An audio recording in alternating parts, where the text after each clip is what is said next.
a verse that I find most Christians have overlooked, most evangelicals who accept millions of years have overlooked, is Exodus 20:11, the fourth commandment. And there God gives the children of Israel a command to work 6 days and rest on the seventh. And he gives the reason for the command. And he says, "For in 6 days the Lord made the heavens, the earth, the sea, and all that is in them."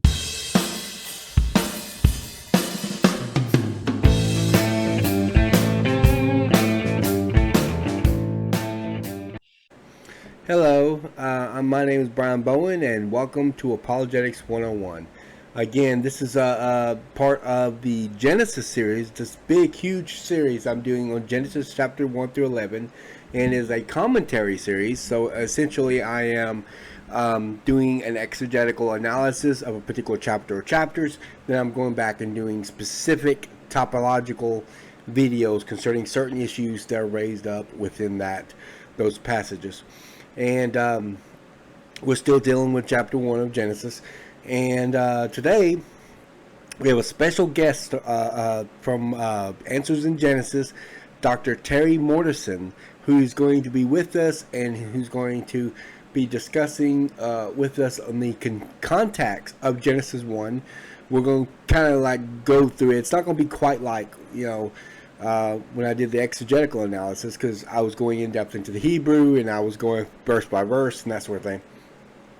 Here it's just more or less a flyby, but when it does, we target specifically the context of Genesis 1 in specifically reference to a 24-hour period of time for the Hebrew word yom, in connection to evening and morning, the use of numbers, and things like that, as well as older creationist positions who have alternate views of Genesis 1, and we will get into that as well. And without further ado, let's dive in. All right.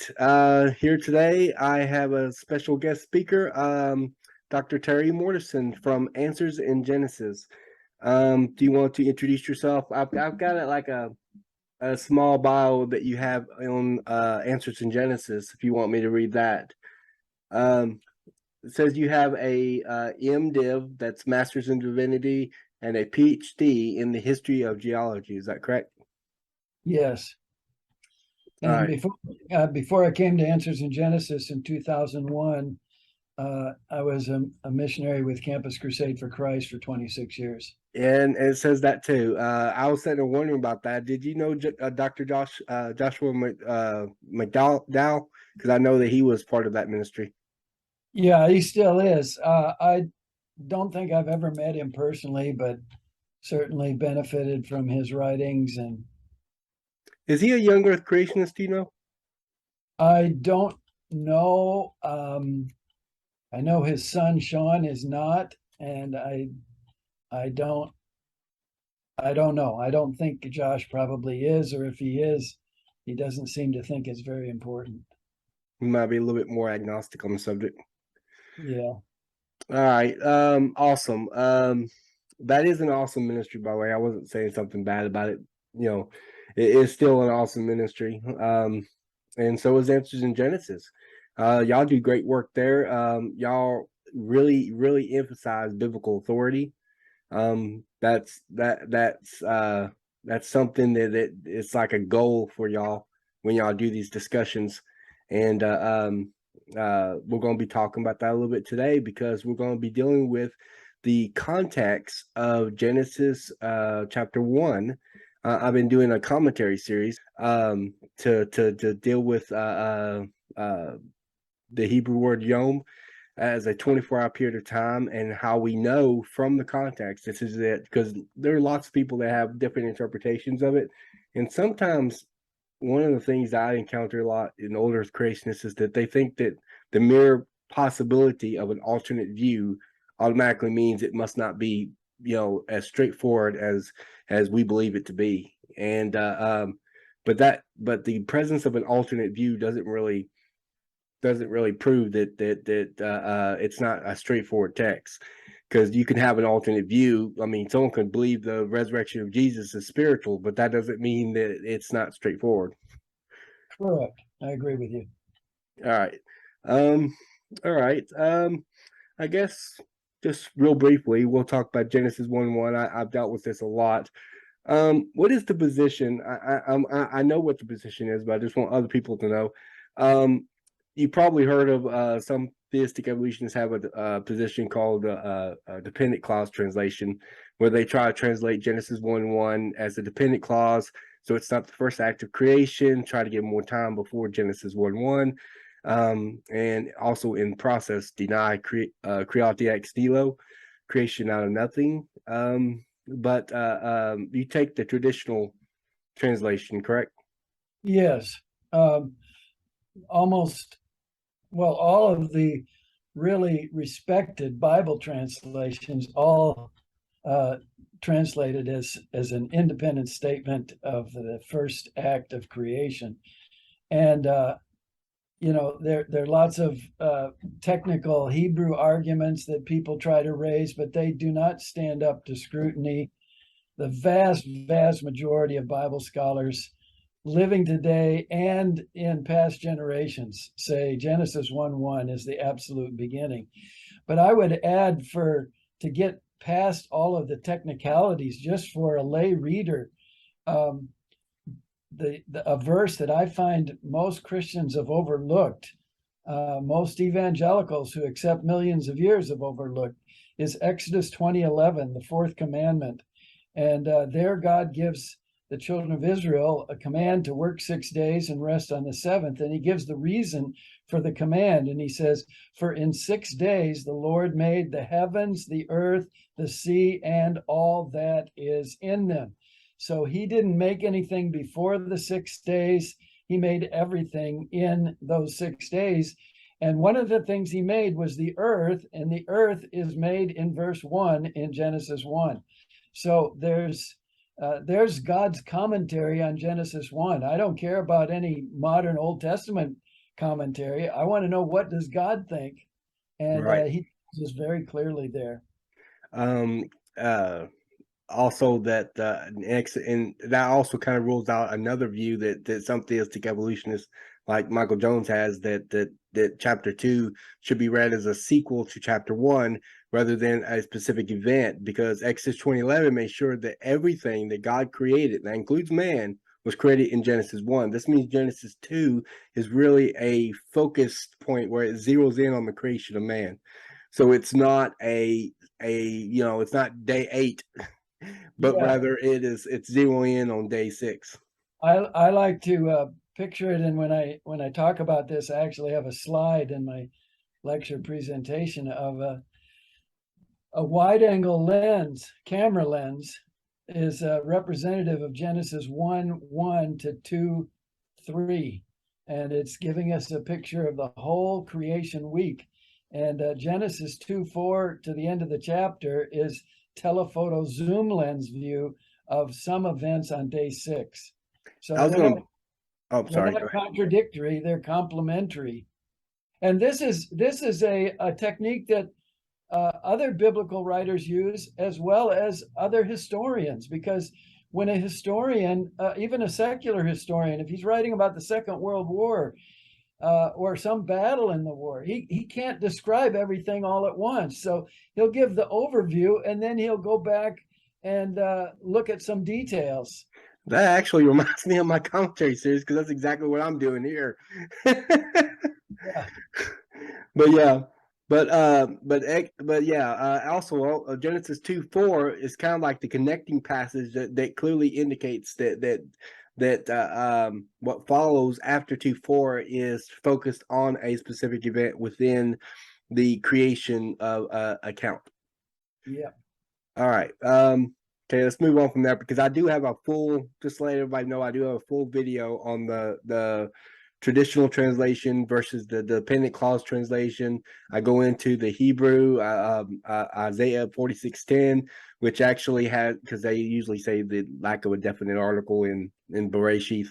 makes it a construct word, but that's not the case. But there's a temple phrases often didn't have definite articles and things like that. But I'm not going to go into all that because that's why I did a full video on that. So anybody that is interested can see that. And okay, let's move on to well, before we get to Genesis 1:5, can you discuss the gap theory? That's the view. That's an old Earth view that there's a gap between verses 1 and 2. Correct? Yeah. Well, the old gap theory developed in the early 19th century when the idea of millions of years was being developed. That period, the first half, is what I focused on in my PhD research. And so initially, it was just a knee-jerk reaction to say, well, the geologists say there's millions of years, so we'll just put it between verse 1 and verse 2. But there wasn't any careful biblical analysis to argue for that. It was simply an assertion. But then towards the latter part of the 19th century, some began to say, well, that was when Satan fell, and there was maybe a Luciferian flood associated with the fall of Satan, and that explains the rock layers and the fossils. And that was a very popular view among conservative Christians in the first half, up into the first half of the 20th century. It's kind of fallen by the wayside as far as I can see. But now we have a couple of other gap theory views that aren't like that. One of them is from one of my old professors who's passed away a few years ago, John Sailhammer, and his view has been very influential, influencing people like John Piper and others. And he says that in Genesis 1:1, we have the creation of the universe, dinosaurs, everything goes in there, and the earth. But from verse 2 onward, we have a description. He says the Hebrew word for earth, which is eretz, should be translated as land. And the rest of the chapter is referring to the creation of the promised land, which he equates with the Garden of Eden and the preparation of the land. And so that's kind of a bizarre view, but people like John Piper and others have been influenced by that. Then there's another more vague view of John Lennox in England, very popular apologist. C. John Collins, a very influential Old Testament professor at Covenant Seminary. And they don't put any precision there, but they try to argue that day one begins at verse 3, and there's an indeterminate amount of time before verse 3, and that's about all they say about it. So it's a very vague gap theory. And of course, the use of the Bob disjunctive in the beginning of verse 2 kind of makes it linguistically untenable, really. A lot of times they just kind of skate over that. Yeah, and the verb is not the verb tense to be translated as the earth became. And the translators, the Greek translators of the Old Testament before the time of Christ, in the Septuagint it's called, they used the word, the Greek verb to be, not the Greek verb to become. Awesome. Also, do a lot of theistic evolutionists, do they take the position of gap theory? A lot of them have bought into the gap theory. No, I think the gap theory is only among those who largely reject biological evolution, but simply accept the millions of years of geological ages and the Big Bang. Okay. Now on Genesis 1:5, something interesting actually happens in the Hebrew, because in Genesis 1:5, it appears that the author is actually defining what a day is. We're going to get a little bit more into the use of numbers, but the Genesis 1 uses both cardinal and ordinal numbers, and ordinal numbers are like first, second, third, fourth, right? Right. and cardinal numbers are like 1, 2, 3, 4. It uses a cardinal number there, and it actually translates as day one. So it's actually defining what a day is. And interesting, if you actually see an old debate between Ken Ham and Dr. Jason Lau versus Hugh Ross and Dr. Walter Keisler. And Walter Keisler is a very well-respected old Earth creationist Hebrew scholar. And this was on the John Ankerberg show. It was years ago, but you can find it on YouTube.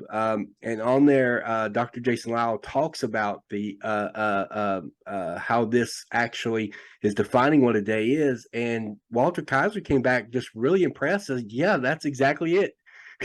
It kind of surprised me.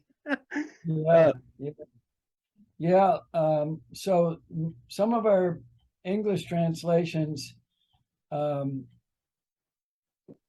what the right word is not hide because they're not doing it intentionally.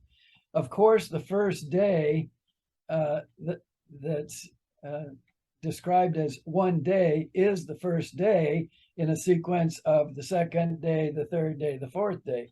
But translations that translate day one or one day are just more accurately revealing the difference in the Hebrew there, that the ordinal number is not used in verse 5. It's the cardinal number 1. So Hebrew has, just as English, as English has one and first, so Hebrew has two different words to distinguish that. But Genesis 1:5 is defining what a day is. It's evening and morning, and we're going to talk a little bit more about evening and morning because that's a key contextual understanding of what is being meant here. Now, some people, I think Walter Kaiser actually saw these as 12-hour units or something like that. But this is actually, to the Jews, they actually view like 6 a.m. to 6 p.m. Daylight, from sunrise to sunset, daylight hours, from sunset to sunrise, nighttime hours. So so this is a 24-hour period of time. So when it combines evening and morning, these are actually contextual boundaries that actually identify the fact that this is a full rotational Earth rotating on its axis with a light source, and it makes a 24-hour period of time. So do you want to describe a little bit more about the use of evening and morning ties with the Hebrew word yom for day? Well, yes, I agree with you. And everywhere else in the Old Testament where evening and morning are used separately or together with yom or without yom, they always mean a literal evening and a literal morning of a literal day. So no Hebrew, no Israelite in the wilderness would be thinking, gee, I wonder if that means, thousands of years or millions of years. They would just take it in its normal sense because that's the way it's always used. But we can't say it's 24 hours from the text. But then as we read through the rest of the Bible, for example, in chapter 5, it says all the days of Adam were 930 years and he died. And then talks about Seth and how many years he lived and all the days of his life were. And so it's using the same word for day, the same word for year that we use, that are used in the rest of the Old Testament and then picked up in the New Testament. So there's no reason not to say these are normal 24-hour days, even though the text doesn't say this is 24 hours. You see what I'm saying? In other words, I'm arguing from the way the words are used in the rest of the Bible and right up to our time to say there were 24-hour days. I'm not saying the text actually says 24 hours. One of the things I hear Ken Ham often say is that most of the time that Hebrew word yom is used in the Bible, it's used for a 24-hour period of time. I think there's a few times that possibly it could be used in a figurative way. And of course, from what I understand, Yamim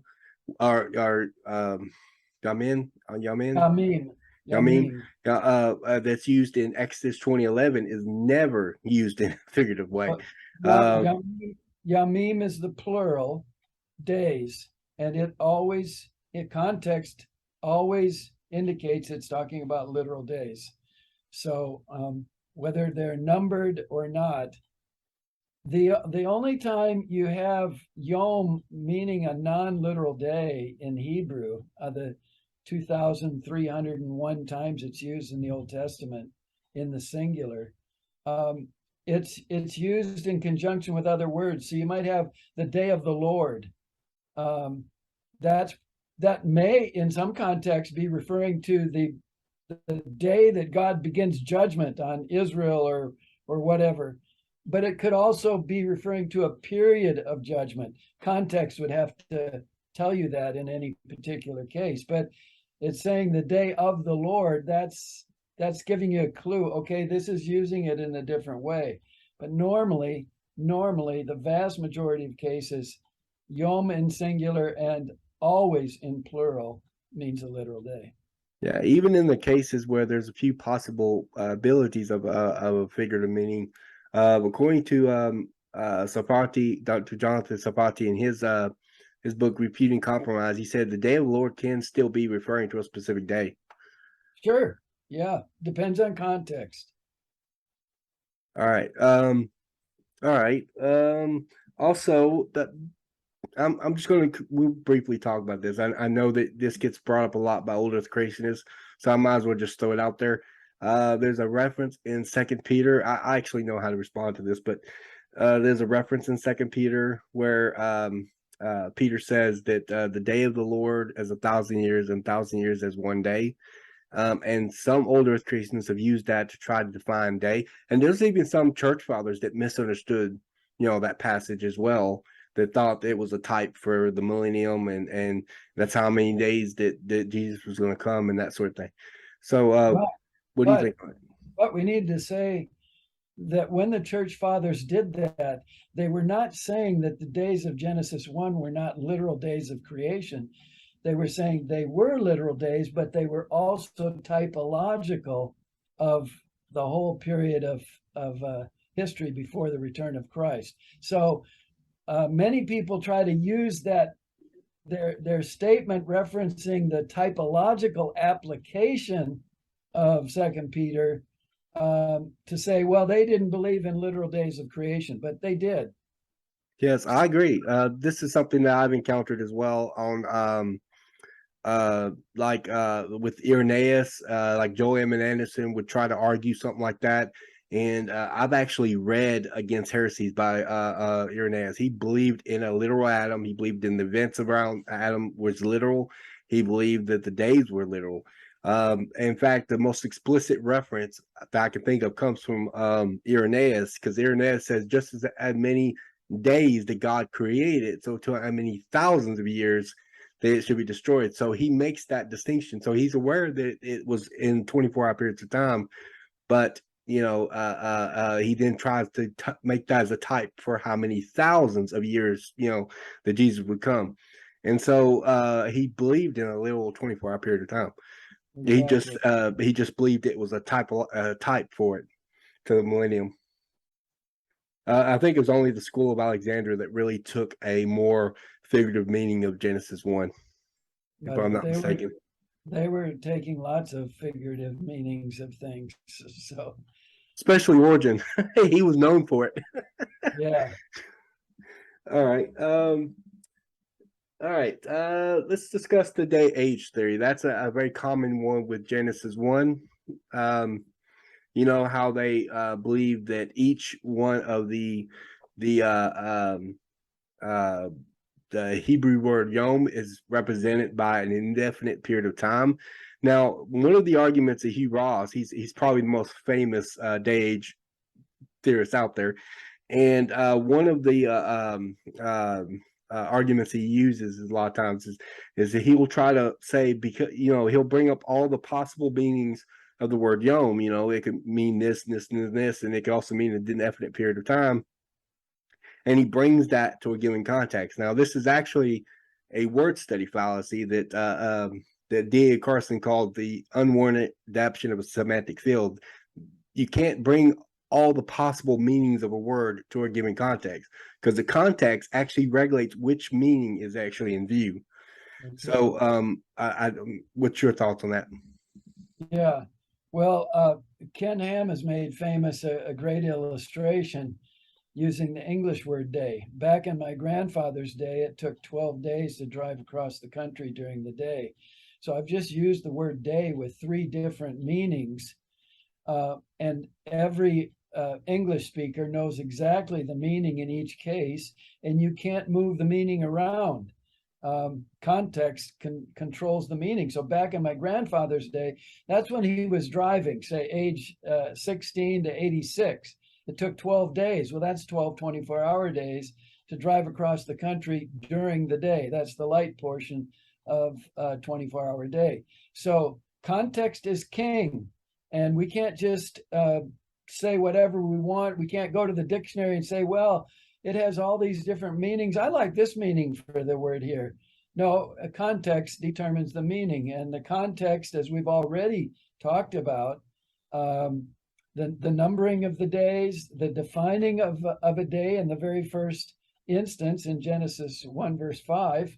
Well, actually, the first use is in verse 3 when he calls the light, or verse 4, he calls the light day and the darkness he calls night. But that's telling you it's the light portion of a day-night cycle. And so that's still a literal use in context, but the six endings of each of the days, where the days are numbered, tells you that these are literal days. You also have the evidence on day 4 when God created the sun, moon, and stars, and he tells us why he made them. It was so that we could measure years and seasons and days. And the movement of the heavenly bodies enable us to measure literal years, literal seasons, and literal days. Another argument that I would make from Genesis 1 is that God said he commanded Adam and Eve to rule over the rest of the creation, rule over the fish of the sea and the birds of the air and the creeping things. And if millions of years is really true, as the evolutionists say, and as Hugh Ross believes, then for most of their history, the animals lived, died. Many of them became extinct species before Adam and Eve could ever rule over them. And if millions of years of cosmic history is true, then for most of the existence of the sun, moon, and stars, they did not fulfill the purpose for which God created them, namely for man to tell time. So this day-age view is problematic in massive ways. I've actually read that before. I think maybe one of your resources. I've got several here that y'all have. One's coming to grips with Genesis. You got searching for Adam. I got answer book 1. I think I've had some of the other answer books. I can't find them anymore. And Glass House, and you've contributed to some of this stuff. Glass House, you got a chapter in. You did the introduction to searching for Adam, and you also have a chapter in coming to grips with Genesis. And these are really heavily, especially coming to grips with Genesis and searching for Adam, has a lot of good scholarship in it. I'm glad you actually mentioned day 4, because that's actually what I wanted to talk to you about next. In Genesis 1:16, Hugh Ross has this thing where he thinks the asa should be, which is actually used synonymously with bra, because bra means create and asa means to make or to invent. The idea is to come into existence, but he says it should be translated as appear. And one of the arguments he used in his debate with Ken Hovind on the John Ankerberg show was that he argued that it should be translated in the perfect, cow perfect state. Are you familiar with Hebrew? I mean, I don't know what your background. A little bit, but he's just false. He's not a Hebrew scholar, and it's just simply false. And by saying that it should be translated as pluperfect had made flies in the face of all the English translations of the Bible done by Hebrew scholars. So Hugh Ross, who's an astrophysicist, is not a Hebrew scholar, and he has no basis whatsoever in the Hebrew to say that all the English translations are wrong. And I learned a little bit of German, and I was a missionary working in Czechoslovakia, and I learned enough Czech to be able to do my ministry. And those languages do not translate in verse 16, had made. So you'd have to then condemn all of the Czech Bible translators, all of the German Bible translators, as well as all the English ones, because the absurd. English ones translate it that way. The tense of the verb is actually a cal imperfect. Now, I'm not going to get too much into this because I didn't want to get too much into the Hebrew, but in Hebrew, I think what it is because in cal perfect, you can actually have it could actually be referring to past, present, or future event. But a cal imperfect can only refer to a present or a future event. It can't refer back to a past event. Now it does have that's not correct. That's not it's correct. not The tense is not conveyed by the Hebrew verb. It's conveyed by context. So almost all the verbs in Genesis 1 are imperfect verbs. They're all describing what God did in creation week in the past. right, So but that's what he believed that it was the cal perfect verb tense of yeah, verb. no, So I no, was it's thinking an that maybe he imperfect, go no, it's ahead. an imperfect verb. And he's just he's talking Hebrew nonsense. He doesn't know what he's talking about. And again, for your people listening who don't have Hebrew, don't be intimidated by the Hebrew. Go look at a number of English translations. None of them translate the way Hugh Ross says, and he's not a Hebrew scholar, and those Bible translations were done by Hebrew scholars. So don't get intimidated by people that throw things around about the Hebrew, especially when they don't know Hebrew. Right. Um, uh, um, and I've actually, I've checked it out, and it's actually what Hugh Ross said is actually false. I mean, it's 100% false. And Dr. Jonathan Safati talks about that as well in his book Refuting Compromise as well. That it's actually that he actually gets the tense of the verb wrong. But either way, asa does not mean appear. It actually does. It actually is used, and you can see this like in Genesis 1:26 and 1:27. You know, when it talks about man being created in the image of God, asa and bra used interchangeably. That's exactly right. And also, if God really wanted to say that he created the sun, moon, and stars on day one, or even before that, and they only appeared in the sky on day four, he had a perfectly good word to use, and that he used it in verse 9 when he said, "Let the dry land appear." So God chose, and I've looked up in a couple of Hebrew lexicons, Hebrew English lexicons, and asa is one of those words that has like 3 pages of meanings. But if you look, all of the meanings are basically related to make or do, and none of the meanings are to appear or to become visible. So Right. God used the worst possible word if he really meant that he created the sun, moon, and stars sometime before day four, and they only became visible on day five. And the Hebrew word ra, which is the word you're talking about in Genesis 1:9, it actually is the most common word used throughout the Old Testament for the word appear. So Right. that's something to note as well. I think what it is that Ross is trying to get out of the order of events because the order of events doesn't add up to the Big Bang's order of events, and he's trying to get out of that in some way.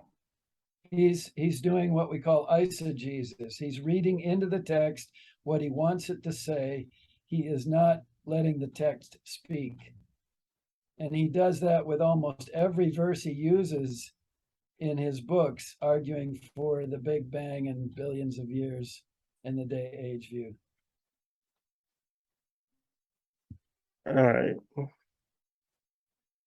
All right. Is the seventh day continuing? That's something that a lot of old Earth creationists claim, that the seventh day is continuing. Um, uh, they use Hebrew 4, and I think a passage out of Psalm. I don't have it written down. I can't remember which Psalm it was, but I know they use a passage out of Psalm, and they I don't remember if it was Psalm 90 or what it was, but I know the Hebrew 4 is one that brought up a lot, where they say, see there, that means God's the seventh day is still continuing. Now, of course, the passages actually doesn't say nothing about the seventh day continuing. If you actually read the passage, it just says that he continues to rest, which he does because he ceased from labor on the seventh day, and he's not creating today. He's not speaking things into existence today.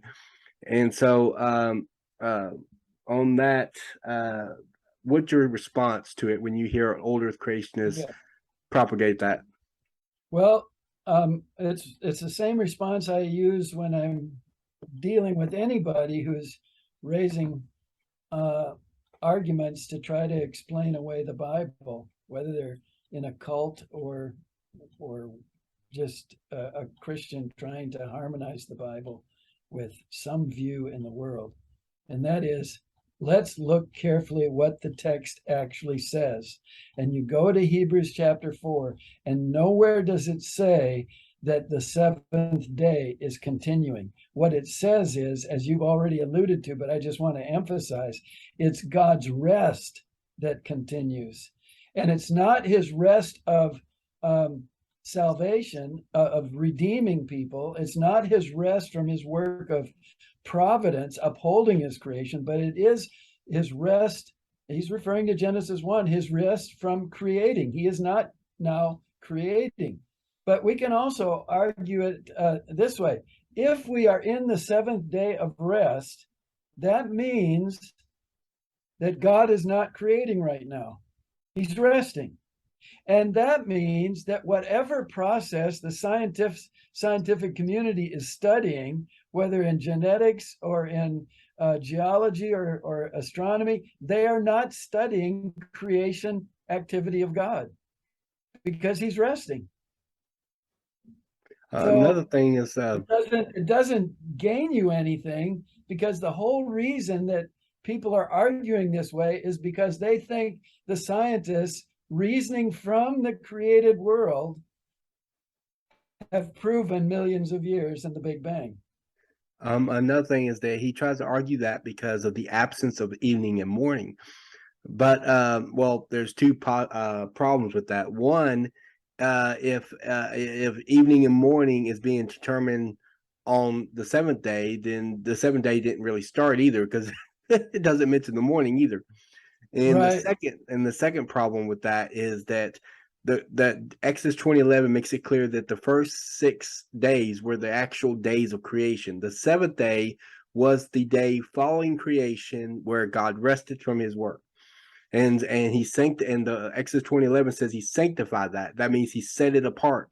So Right. it became that extra day beyond, the created period. That's why it's not got the evening and morning, because you already know that it's a 24-hour period of time, because the first 6 days of creation were what God created. And I think I would add that the absence of the evening and morning refrain is emphatic, confirming what God said 3 times in chapter 2, verses 1 to 3. 3 times he says he ceased, he stopped, he ended his creation. So we've also got a theological thing we need to talk about, and that is, if we are in the seventh day, then our world is filled with death and disease and suffering and Hurricane Ians and massive tsunamis and plagues and death and extinction. And all of that is going on in a period that God sanctified and blessed. This just flies in the face of the Bible's teaching that God created a very good creation. He rested, and then in chapter 3, he cursed the creation because of man's sin. allowing millions of years just allows all of that death and disease and suffering that evolutionists say has been going on for hundreds of millions of years. All of that happened in an old Earth view, any old Earth view. All of that happened in a time period that God called everything very good. Yeah. Which then means that means then that God calls hurricanes, tornadoes, tsunamis, plagues, massive death and destruction, extinction. All of that is very good. It's wonderful. What kind of a God is that? Yeah, I didn't actually put this in my notes, but yeah, the fact is the God mentions good like 7 times, and on the 7th time he says very good when he looks at all creation. And some people try to argue, well, the word perfect is not there, therefore it's not really talking about a perfect creation. How would you respond to that? Well, I would say the Hebrew language doesn't have the word universe either, but the No. Bible is clearly teaching that God made the universe. So the lack of a specific English word doesn't mean that the concept, the idea, is not there, and it's clearly Awesome. there. And from what I understand from Stephen Boyd, they actually did not have a word that meant universe, so they would use the words heavens and earth to mean everything. Sure. And Exodus 20:11 is even more interesting because God goes to, as Dr. Jason Lyle points out, to some extreme linguistic extremes to point out that he means everything in creation. Everything was made in those 6 days. Everything under them, everything in them. You know, he goes through. He makes sure that he leaves no stone unturned. That's right. That's right. Um, uh, Before we leave death before sin, I do want to ask you about dominion and subdue. Some theistic evolutionists point out that the use of this word in other places is harsh. Therefore, the Adam and Eve was doing something, you know, like before sin came into the world, that was violent. Now, there's no actual evidence of this usage in Genesis 1, obviously, but they do try to claim it because it's used harshly and in other places. What would you say on that? Well, I would first again say let's be careful in our observation. It says that they are to subdue the earth, but it uses a different verb to rule over the creatures, the living creatures. Now, the word subdue is means to subdue or to bring into bondage or to dominate. So we do that when we mine rocks and make things. I mean, they do exactly what we want them to do, but that's not the verb that's used when it says rule over the fish of the sea and the birds of the air.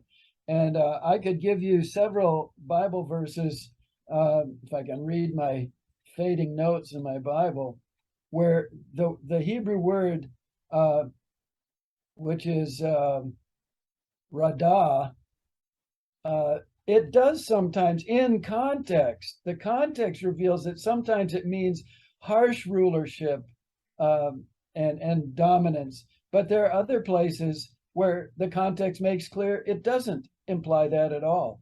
So it's not the verb itself that means that whatever is being ruled is fighting against it and is corrupt.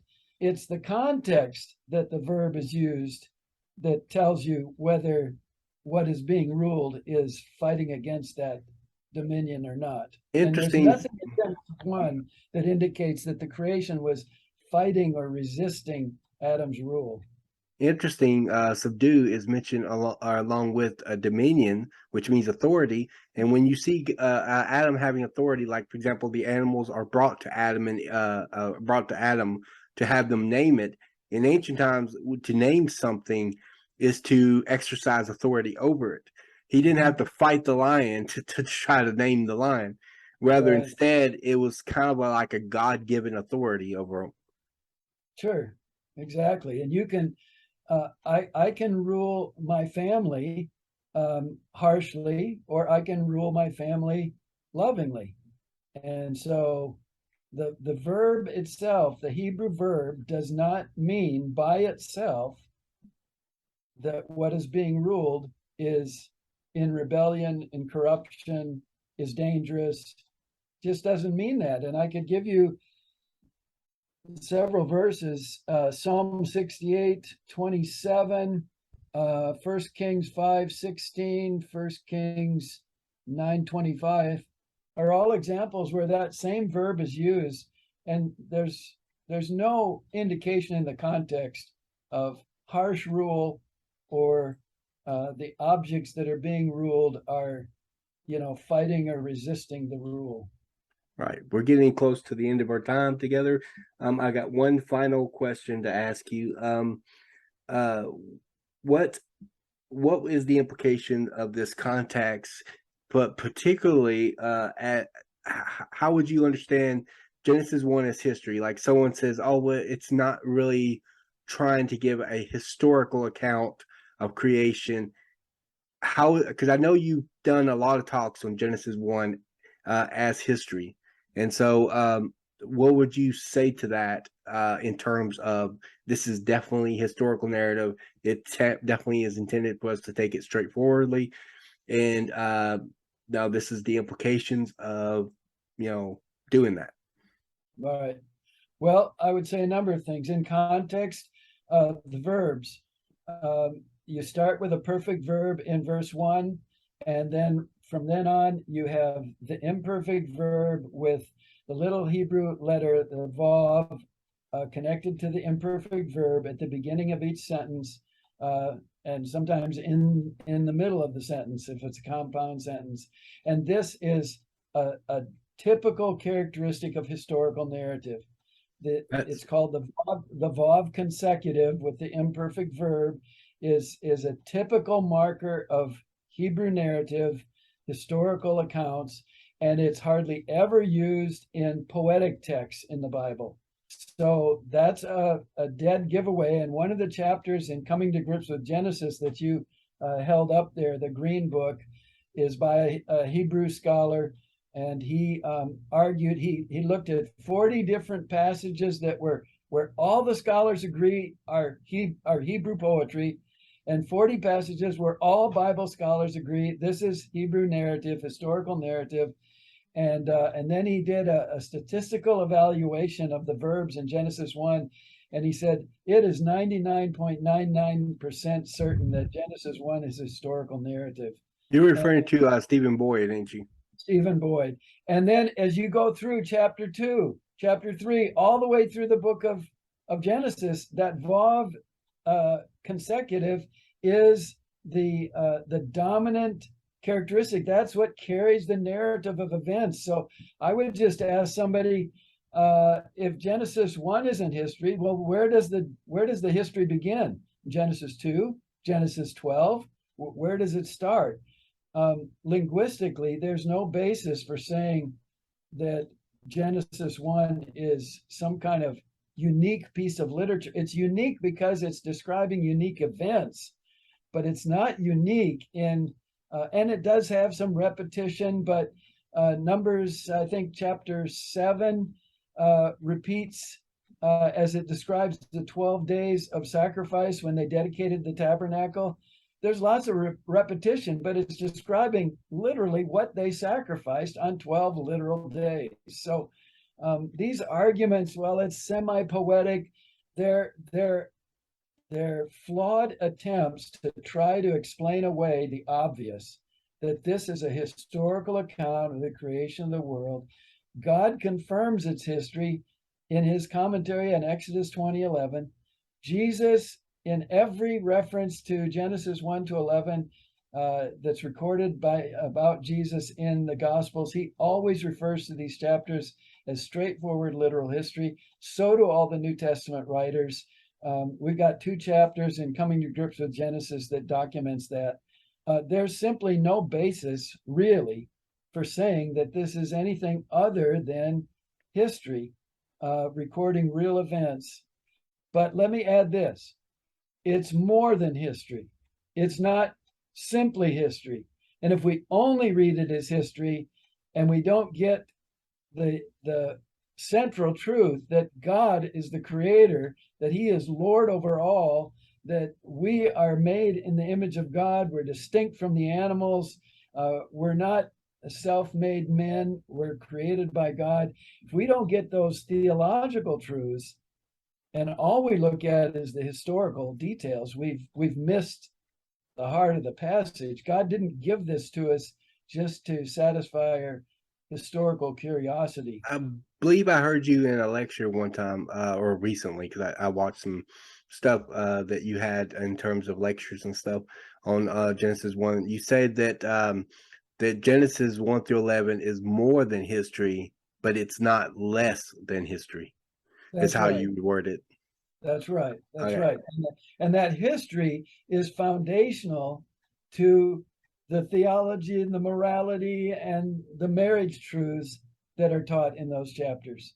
If you destroy that history and you turn it into mythology, you've undermined faith in what it's teaching us about theology, morality, marriage, gender, murder, all of those other things get called into question if it's just an ancient mythological story by some primitive pre-scientific Jews. Right. It has been awesome having you on here. Um, I I felt really blessed having you on here. I've heard some of the things that you've talked about. I know that you have, like I said, chapters in some of these books that have been published by Answers in Genesis. I will be linking Answers in Genesis website or URL in the description box below, but it's actually an easy easy one to remember. Answersingenesis.org. But thank you for having this discussion with me. I know you have another speaking engagement to get to, but we've been very blessed by it, and thank you. And I guess that would be it. Do you have anything final to say on the? Well, just encourage people to believe God's word, to read God's word carefully, and um, I would just say we in America and in the whole Western world are in very, very difficult times. We have descended into moral insanity and spiritual darkness. And I would say that the single biggest reason is because of the last 200 years of attack on the history in Genesis 1 to 11.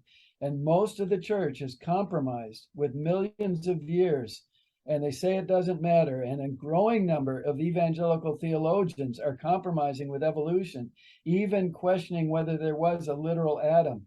And this is disastrous. And we are reaping the fruit of a culture, a nation that has rejected the word of God and therefore is rejecting the Bible's teaching on morality. And we're paying the price. And so we need another reformation. We need to return to the Word of God, and the church needs to return to the Word of God before the culture can have be impacted. So God help us to be faithful. And as the persecution increases in this country, it's only those who are going to stand on the truth and authority of the Word of God who will stand.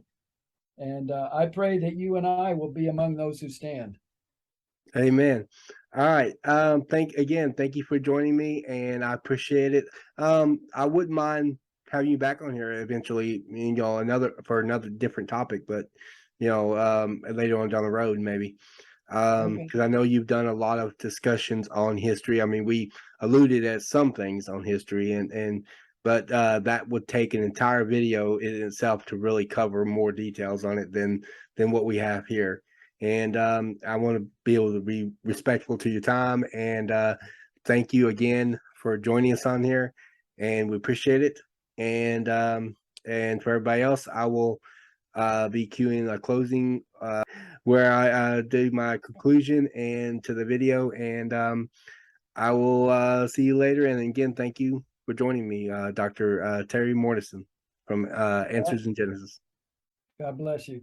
God bless you too. Well, that's it for today. Again, you're watching Apologetics 101. Today has been really incredible. And we went through a lot of information. I wish we could have been able to have more time to do more, but he did have a previous speaking engagement. So the most he could probably, dedicate to this is about an hour.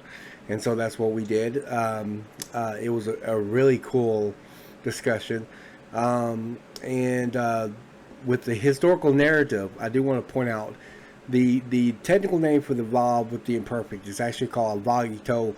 That's just the technical name for it. He's completely right in everything he said, but he was just kind of simplifying it a little bit. But it actually is a particular verb form called vagito, and this was a discovery that was made by the Hebrew scholar Stephen Boyd, and he referenced that as well. And so and there's a lot of other details. It's not just because of the verb consecutive, but that's a major one. But it's not the only reason. The kinds of details that are presented in Genesis chapters 1 through 11 is indicative of historical narrative. It lacks parallelisms, which is the most the strongest indication of a poetic narrative is parallelisms. He alluded to the fact that repeated words does not mean parallelism. We didn't really go too much into that, but just to kind of clarify, in poetic narrative, the issues over contrasting different words, not the same words, different words to make the same point. Now, sometimes these words can be synonyms. That's called synonymous parallelism, or sometimes they could be opposites. That's called antithetical parallelism. And those are the two type of Hebrew poetic narrative, or Hebrew parallelisms in poetic narrative. And so in Genesis 1, you got repeated phrases, and theistic evolutionists would probably bring that up, and reference that. But the reality is that that the same words does not make something poetic narrative. You would have that regardless whether you have historical narrative or poetic narrative. Actually, it's more stronger in poetic or historical narrative, because in historical narrative, this would always be used to emphasize a point, to make a point, and it's always done literally, but it's always intended to emphasize that. The use of the word good 7 times is to indicate a perfect creation prior to sin into the world. It's when sin came into the world that you wind up with all the corruption and sin. And again, we didn't death before sin, which is a very important issue, but we didn't really go too much into that. I probably will be doing more stuff later, especially as we get to the fall. When we get to like chapter 3, I'll probably be covering more details concerning those things. But there's, and of course, I also will be covering Genesis 1 through 11 as history. I haven't decided whether I'm going to do that when I cover in chapter 2 or whether I'm going to do it in chapter 3. Chapter 2 because Adam does speak poetically when he sees his wife for the first time. And so that's one of the reasons why I was going to do it in chapter 2. But chapter 2, I've got a lot of videos on creation versus evolution that's going to be coming out. And I'll be I'm going to try to see if I can bring in some biologists to have interviews with, and some other experts. And so and do my own presentations as well. So it'll be cool. But in chapter 3, I only have a few videos that I might be doing in chapter 3. So I thought about, putting the one for the showing Genesis 1 through 11 is historical narrative in chapter 3, but it may make more sense in chapter 2. So I haven't made my final decision on that, but we'll see. In any given case, this was a great video. This was a great conversation I had with Dr. Mortenson. He did a great job, and I really love Answers in Genesis. It is an awesome ministry. I hope they continue to do the work that they do, and they will, and they have done for a very long time, and they will in the future, I have a feeling. Long after Kid Ham is called home and so forth, I believe the Answers in Genesis will continue. It is a really important ministry that has helped a lot of people get access to a lot of resources, and so I'm hoping this would be a good opportunity to invite other experts from Answers in Genesis onto the my channel, particularly within this series, because in this series is very big, and I know I keep saying that, but it is, and I am going to sit there and invite other experts. I want to invite biologists, I want to invite geologists, I want to invite a lot of different people to have discussions with me. At the end of the month of January, I already have a interview scheduled up with Eric Hovind, January the 27th, about the scientific evidence for young Earth. This is something I'm going to briefly deal with in Chapter 1 before moving to Chapter 2, because I'm not going to be dealing with a lot of young Earth versus old Earth and age of Earth concepts until I reach Chapter 5. When I get to Chapter 5, I'll be exploding the internet with videos on those topic matters. But I do want to at least briefly cover that before leaving Chapter 1, because I think it is relevant to the discussion, and we'll probably go into Chapter 2 possibly at bare minimum by February, hopefully. I'm hoping to get a video with Dr. Jason Lau again. He said he would be willing to do it, but based on what his assistant has told me last, his schedule's pretty full for the fall. Don't know when he'll be able to do the podcast again. He can only do so many podcasts a year, because it's not because he's not willing. It's because of his time restraints, and he's busy, but he's busy in a good way, right? And that's fine. That's great, actually. That's awesome, because I know that when he's not here talking to me, he's doing God's work elsewhere as well. So, but I'm hoping that he will come back to discuss Distant Starlight. I'm hoping to try to get that in before we leave Chapter 1. If I have to, I'll come back to it. I just kind of rather not. But if I had to, I would come back to it. But I'm hoping maybe he can find some place in early January, between early to mid-January, and we'll see how that goes. But in any case, this has been a great video. This has been a great conversation I had with Dr. Terry Mortenson. He did an awesome job everywhere where he talked. We agreed considerably on a lot of stuff. So he did wonderful. I really like having Dr. Terry Mortenson on here. I would love to have him back.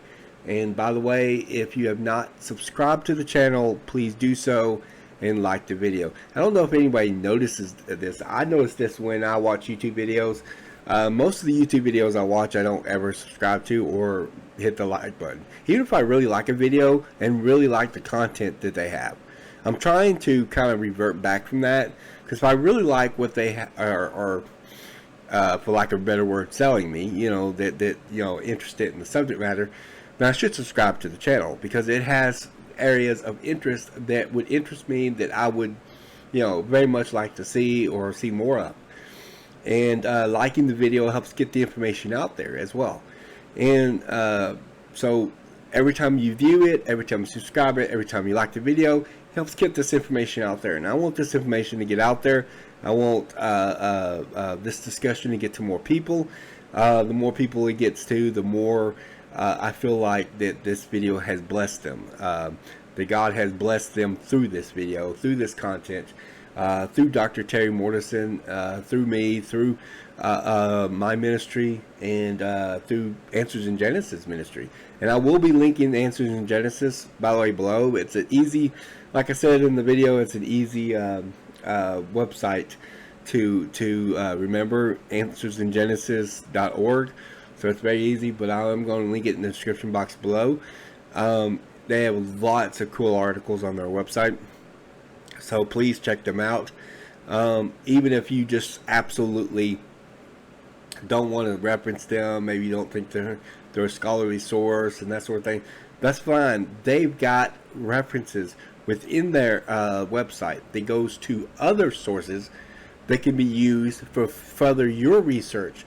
So this can be added as resources for you if you want to do more study in these particular areas.